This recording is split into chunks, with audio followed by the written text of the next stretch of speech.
Hello दोस्तों, स्वागत है आप सभी का। दोस्तों GK@11 यूट्यूब चैनल पर आपका स्वागत है।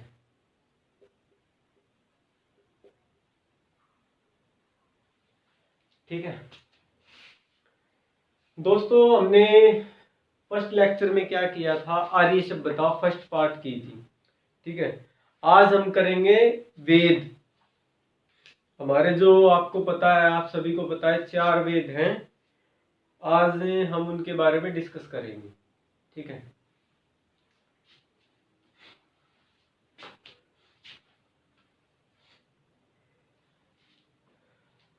ये एक टेबल बनाई गई है। इस टेबल से बाहर कुछ नहीं आएगा। ठीक है, सिर्फ हमें क्या करना है, ये टेबल याद करनी है।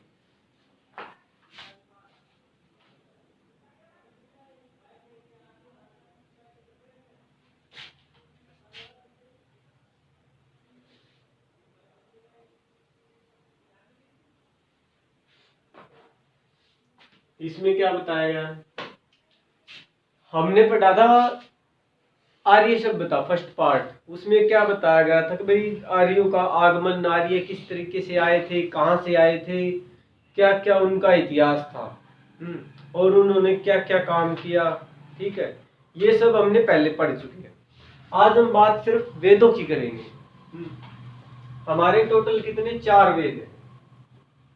ठीक है, सबसे पहले बात करते हैं हम वेद की। वेद कितने हैं, हमारे 4 वेद हैं। ऋग्वेद, यजुर्वेद, सामवेद, अथर्ववेद। ठीक है, यह बात करते हैं उनके कार्यकाल की, कि भाई कौन सा वेद किस काल के अंदर, उसका टाइम पीरियड किस काल में वो लिखा गया। ये है उपवेद, यानी वेद का छोटा पार्ट। उपवेद आयुर्वेद, धनुर्वेद, गंधर्ववेद, शिल्पवेद। ठीक है, ये है ऋत्विज। ऋत्विज क्या होता है, ऋत्विज का मतलब होता है कि भाई जी ऋग्वेद से, ऋग्वेद का सबसे बड़ा ज्ञानी, यानी होत्र, ये एक ऋषि का नाम है। यानी इस ऋषि को ऋग्वेद का इतना ज्ञान है कि इससे ज्यादा और किसी को ज्ञान नहीं। यानी सबसे ज्यादा ज्ञान इन्हीं को है, इनको मतलब ऋत्विज बोला गया, सबसे ज्यादा वो। ये ब्राह्मण ग्रंथ ऐत्रेय, कुस्तकीय, तैत्रेय, शतपथ, षड्विश, जैमिनी, गोपद, ब्राह्मण, ये इनके ब्राह्मण ग्रंथ है। अब बात करते हैं हम एक एक की। सबसे पहले बात करते हैं हम ऋग्वेद की। ऋग्वेद का टाइम पीरियड देखा जाए तो ये 1500 से 1000 BC के बीच लिखा गया। ठीक है, और ये कहाँ पे लिखा गया है, ये लिखा गया है सप्त सिंधु प्रदेश के अंदर। जो झेलम, चिनाब, रावी, व्यास, सतलज, सिंधु, ये जो नदियां थी, इनके आसपास लिखा गया है। मेनली सरस्वती का नाम दिया गया है। और इसका जो उपवेद है वो है धन्वंतरी। यानी इसमें ऋग्वेद से संबंधित जो मंत्र तंत्र हैं वो सभी इसके अंदर दर्शाए गए। होत्र, होत्र इसका ऋत्विज है। यानी होत्र एक ऋषि का नाम है। इस ऋषि को ऋग्वेद के बारे में इतनी जानकारी है कि इससे ज्यादा जानकारी किसी को भी नहीं है। ठीक है, और इसके जो 2 ब्राह्मण ग्रंथ है, ऐत्रेय और कौशिकी, यानी ब्राह्मण ग्रंथ क्या है कि भाई ये ऐसे ग्रंथ हैं, अगर ऋग्वेद का ब्राह्मण ग्रंथ है तो ऋग्वेद से संबंधित जानकारी इसमें मिलेगी। अगर यजुर्वेद का ब्राह्मण ग्रंथ है, तैत्रेय और शतपथ, तो इससे रिलेटेड जो जानकारी होगी वो इसके अंदर मिलेगी। ठीक है, सामवेद से रिलेटेड षड्विश और जैमिनी में। ठीक है, अब बात करते हैं हम ऋग्वेद से संबंधित कुछ और। ऋग्वेद का जो कार्यकाल था वो 1000 से लेके 600 तक का था। ऋग्वेद वेदव्यास जी के द्वारा लिखे गए हैं। सबसे पहले क्या था कि भाई जो वेद थे उनको, वो पहले एक ही पार्ट में थे चारों, फिर उनको डिवाइड कर दिया गया। डिवाइड किसके द्वारा किया गया, ये व्यास मुनि के द्वारा डिवाइड किया गया। इनको जब डिवाइड किया गया था तो तब उनका नाम वेद व्यास पड़ा था। इनको जो वेद थे, इनको डिवाइड करने के बाद ही उनका नाम क्या पड़ा था, उनका नाम वेद व्यास पड़ा था। ठीक है। और क्या बताया गया है कि ऋग्वेद से हमारा क्या क्वेश्चन आ सकता है कि भाई ऋग्वेद के में क्या है कि भाई इसमें 10 मंडल है। इसमें क्या बताया गया है, 10 मंडल है। जैसे कोई बुक होगी, उस बुक के अंदर बोलते हैं ना हम 10 चैप्टर है, उसी हिसाब से उसके अंदर 10 चैप्टर है और 1028 श्लोक है। 1028 श्लोक कैसे, जैसे कोई कविता का चैप्टर वो ले लो, तो उसमें जैसे एक श्लोक ये हो गया, एक श्लोक ये हो गया, एक श्लोक ये हो गया, एक श्लोक ये हो गया, इस तरीके से 1028 श्लोक है। ठीक है।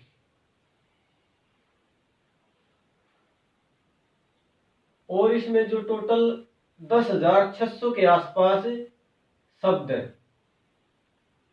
टोटल। ठीक है,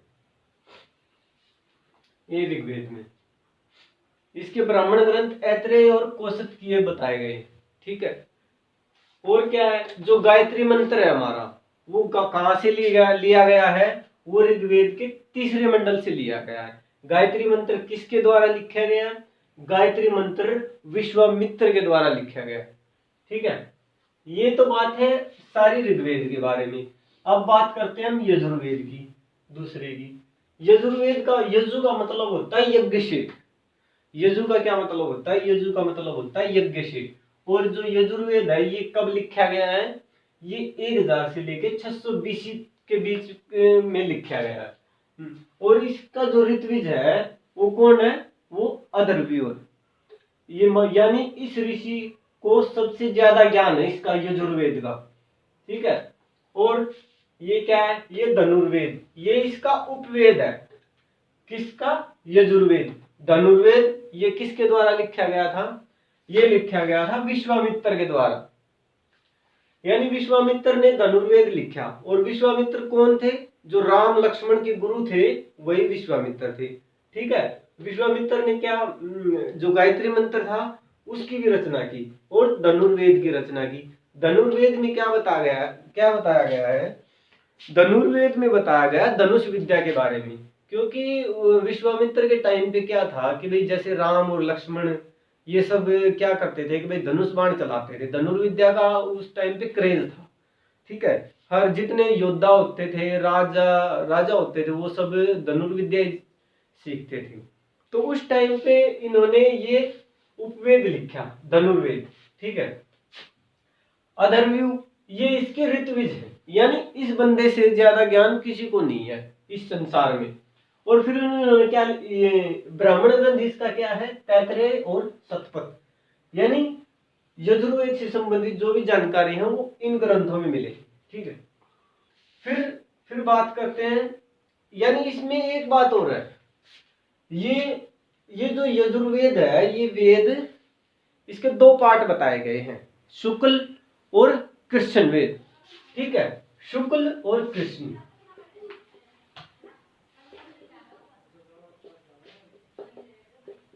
ये 2 पार्ट में बटा हुआ है। और यही एक ऐसा वेद है जो पद्य और गद्य मतलब दोनों में लिखा हुआ है। ठीक है। अब बात करते हैं हम तीसरे की, सामवेद। हमारा जो तीसरा वेद है वो सामवेद है। ये सामवेद किससे रिलेटेड है, ये है संगीत से, नृत्य से, गीत गायन, राग रागनी, ये सभी इसी से रिलेटेड है। ये इसका टाइम पीरियड की बात करें तो ये इसका टाइम पीरियड है 1000 BC से लेके 600 BC तक के बीच में। जो यजुर्वेद, सामवेद और अथर्ववेद, ये तीनों कब लिखे गए हैं, ये 1000 BC से लेके 600 BC तक लिखे गए हैं। हम बात कर रहे हैं सामवेद की। सामवेद के उपवेद की बात करें तो यहाँ पे आता है गंधर्ववेद, यानी गंधर्ववेद। गंधर्ववेद की रचनाकार कौन है, नारद मुनि। नारद मुनि वो हाथ में एक तारा नहीं लेते हैं, वो गुणगान करते रहते हैं। वो इसीलिए क्योंकि उन्होंने जो वेद लिखा गंधर्ववेद, उसके अंदर क्या दिखाया गया, उसमें राग रागनी, नृत्य, संगीत, इन सभी की जानकारी मिलती है इसके अंदर। और इसका जो ऋत्विज है, सामवेद का जो ऋत्विज है वो कौन है, वो उद्गाता है। यानी उद्गाता एक ऐसा इंसान है कि भाई इससे मतलब इससे ज्यादा नॉलेज किसी बंदे को नहीं है इसकी, इस वेद की। और इसके जो ब्राह्मण ग्रंथ है वो कौन से हैं? षड्विश और जैमिनी। एक और है इसका शायद पंचविश, इस तरह का कुछ है, आप देख लेना। ठीक। फिर बात करते हैं हम अथर्ववेद की। अथर्ववेद में क्या है कि भाई ये चौथा वेद है। इस वेद की खासियत क्या है कि भाई इस वेद के अंदर चिकित्सा पद्धति, रोग निवारण, मृत्यु को दूर करने के उपाय निरूपण अथर्ववेद में है। राजनीति के तत्व भी हैं, जड़ी बूटी, अर्थशास्त्र के मौलिक सिद्धांत, राजनीति यानी सब तरह के जो मंत्र वंत्र है वो इसके अंदर है। चिकित्सा पद्धति, रोग निवारण, मृत्यु को दूर करने के उपाय सारे किसके अंदर है? अथर्ववेद के। अब बात करते हैं अथर्ववेद लिखा किसके द्वारा है। अथर्ववेद हमें इसके बारे में दो चेहरे मिलते हैं। एक है गुरु ऋषि, वो अंगिरा ऋषि, अंगिरा ऋषि, और थे महर्षि अथर्वा। ठीक है। जो अंगिरा ऋषि थे भाई, कई पुस्तकों में हमें ये मिलता है कि भाई जो सबसे पहले इसका ज्ञान, अथर्ववेद का ज्ञान गुरु अंगिरा को हुआ था। फिर अंगिरा ने सिर्फ ब्रह्मा जी को ज्ञान दिया इसका। और कई पुस्तकों में हमें क्या मिलता है कि भाई सबसे पहले इनका वेद, इनका जो ज्ञान था वो किसको हुआ? वो हुआ था ब्रह्मा को। ठीक है। और फिर ब्रह्मा ने क्या किया था? ब्रह्मा ने अपना फिर वो ज्ञान डिस्ट्रीब्यूट किया था। ठीक है।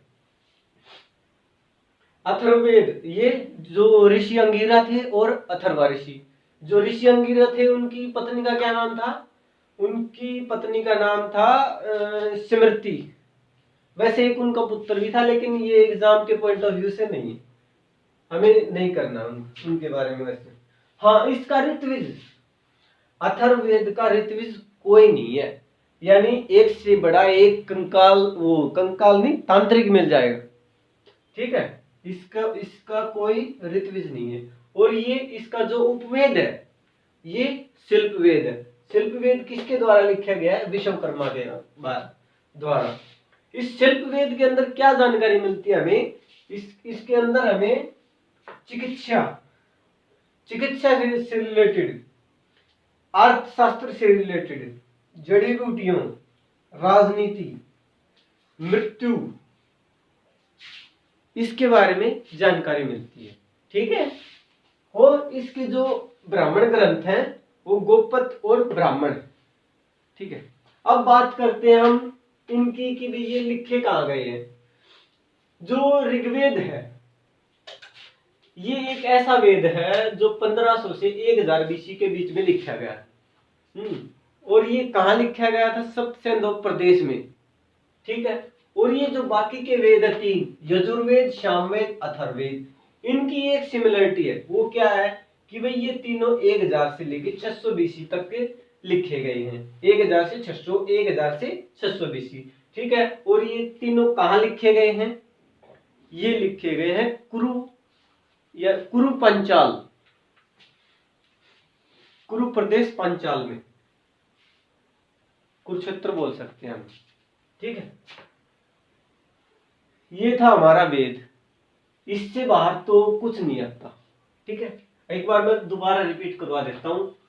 ऋग्वेद है 1500 से 1000 बीसी में के बीच लिखा गया है। ये कहाँ लिखा गया है? ये मेनली सरस्वती के पास लिखा गया है।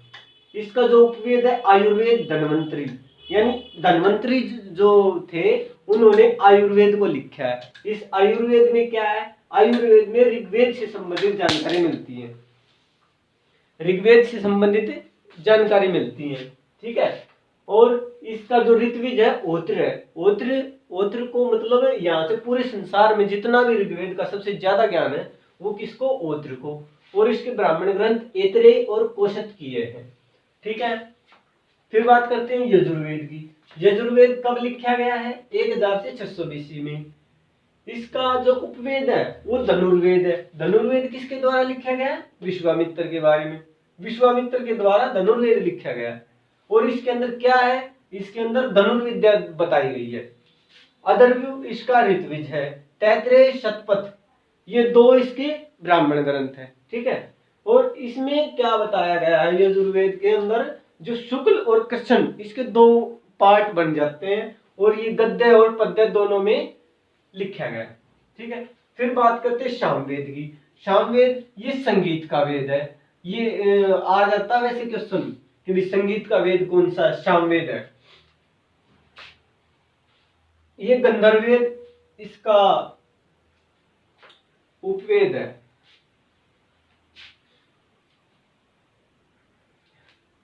इसके ऋत्विज कौन है, उद्गाता।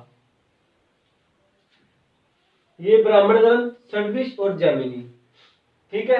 अथर्ववेद 1000 से 600 BC के बीच लिखा गया था। शिल्पवेद इसका क्या है, उपवेद है। इसका ऋत्विज कोई नहीं है, यानी एक से बड़ा एक तांत्रिक मिल जाएगा आपको संसार में। और ब्राह्मण ग्रंथ क्या है, ब्राह्मण, गोपथ और ब्राह्मण, ठीक है। जो अथर्ववेद था वो किसके द्वारा लिखा गया, वो गुरु अंगिरा और महर्षि अथर्वा ऋषि के द्वारा।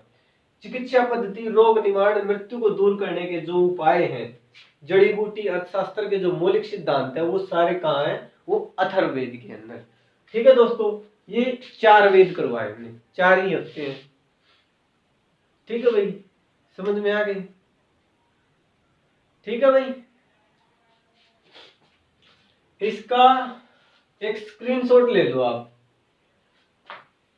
स्क्रीनशॉट ले लो भाई, ठीक है।